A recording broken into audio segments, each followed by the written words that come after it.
While China and the United States have been battling it out on who houses the most billionaires, quietly over the years, India has been ranking in more and more members into the uber-elite class.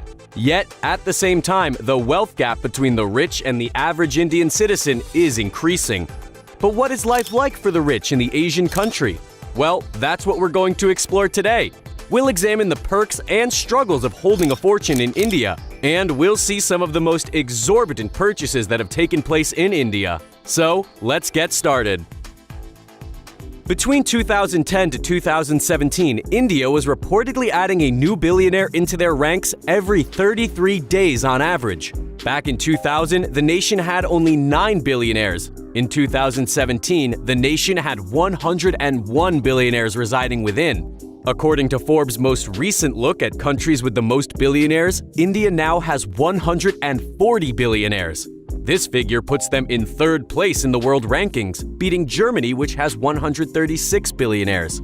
At the time of the list being published, India's richest held a collective $596 billion between them. This was a 90% increase from the previous year when it was $313 billion. The person that tops India's richest list is Mukesh Ambani. He made his fortune being the majority shareholder and chairman of the conglomerate Reliance Industries. The company also created one of the country's biggest telecommunication companies, Jio.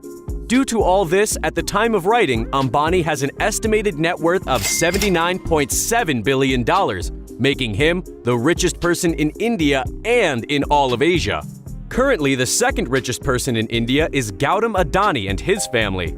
The majority of his fortune stems from being the founder and chairman of Adani Group. He also owns the coal mine Abbott Point, Mundra Port, and has a 74% stake in Mumbai International Airport. At the time of writing, he and his family have an estimated net worth of $55.9 billion. The industrialist Shiv Nadar made his cash from co-founding the IT firm HCL Technologies. Like Jeff Bezos' Amazon, HCL was also created in a garage. Due to forming HCL, Nadar is currently the third richest person in India. At the time of writing, he has a net worth of $25.6 billion. On top of his business acumen, Nadar has also funneled a reported $662 million into his Shiv Nadar Foundation. The rich in India are seemingly looking to leave the country. In 2015, it was discovered by New World Wealth that India had the second highest number of millionaires leaving their country. Number 1 was China. Between 2000 and 2014, 61,000 of India's top earners had moved abroad. The favored nations to move to include the US, the UK, Australia, and the UAE. The reasons for leaving stem from security concerns, tax increases, and the desire for better education possibilities for their children. In 2019, 7,000 millionaires left the country for newer pastures. The citizen residency advisory firm Henley & Partners claimed in February 2021 that Indian nationals were the most active in inquiring with them on such programs as citizenship by investment or residence by investment. This is essentially when a person will receive citizenship or permission to reside within a country in exchange for financial investment of some kind. The top countries that Indians thought about going to include Canada, Portugal, and Austria. One of the most popular packages in Europe is the Portugal Golden Residence Permit Program. As long as a person spends at least 350,000 euros, around $412,000 on real estate, they will gain a residency permit. As for the expensive items that India's richest have splashed the cash on, we first have Antilia Tower. It's billed as the most expensive home in the world. So with a title like that, of course it's the home of the richest Indian national, Mukesh Ambani. With 27 stories, the tower was constructed in 2010 and overlooks the city of Mumbai. Some features include 3 helipads, a 50-seat cinema, 9 elevators, and a grand ballroom. According to one of the architects on the project, the construction cost nearly $2 billion. Yet there's been claims of it being as high as $5 billion. In 2010, for 1 month, it was discovered that the electricity bill was a massive $109,000.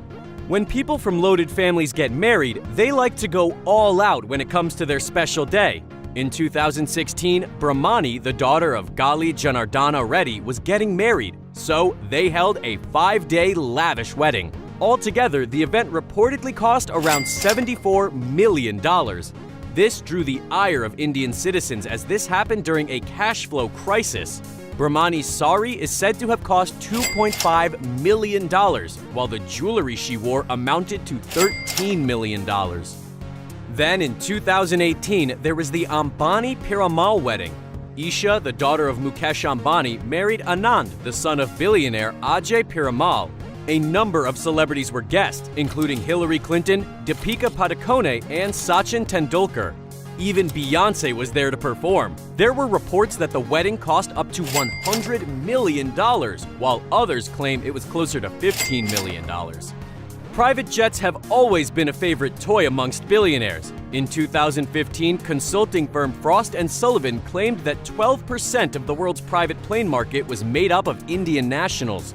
In that same year, around 142 planes were estimated to be owned by Indians. According to reports, some of these jets went up to $310 million in value.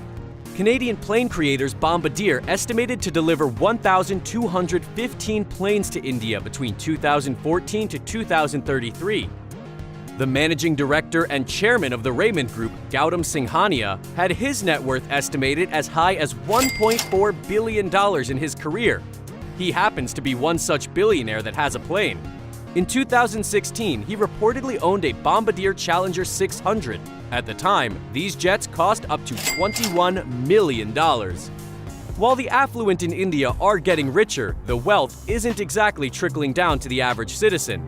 In fact, all the extra capital for the billionaires has actually increased the inequality gap. In 2018, Oxfam examined the growing divide in India. They found that the top 10% of the country's wealthiest controlled 77% of the total national wealth, with 73% of the wealth generated going to the top 1%. While the poorest half of the population only saw their wealth increase by 1%. Oxfam found that for a minimum wage worker in rural India to reach the yearly salary of a highly paid executive, it would take that worker 941 years. After all, the lowest paid citizens often make less than $5 per day. The recent global situation has worked in India's billionaires' favor. In the space of a year from 2020 to 2021, a number of wealthy had their net worths increase massively. Mukesh Ambani's reportedly rose as much as $15 billion, while Gautam Adani's net worth increased by $13 billion. By the end of 2020, the top 1% of earners reportedly controlled 40.5% of the nation's wealth, a rise of 7% from 2000, according to Credit Suisse. Final fact finish. The most expensive piece of art created by an Indian artist was sold in March 2021. Via the auction house Saffron Art, the untitled work of V.S. Gaitande from 1961 went for around $5.5 million. That record was very nearly short-lived, as the 1931 work titled In the Lady's Enclosure by Amrita Shergill was sold in July 2021 for $5.14 million. Thanks for watching. We'll see you next time.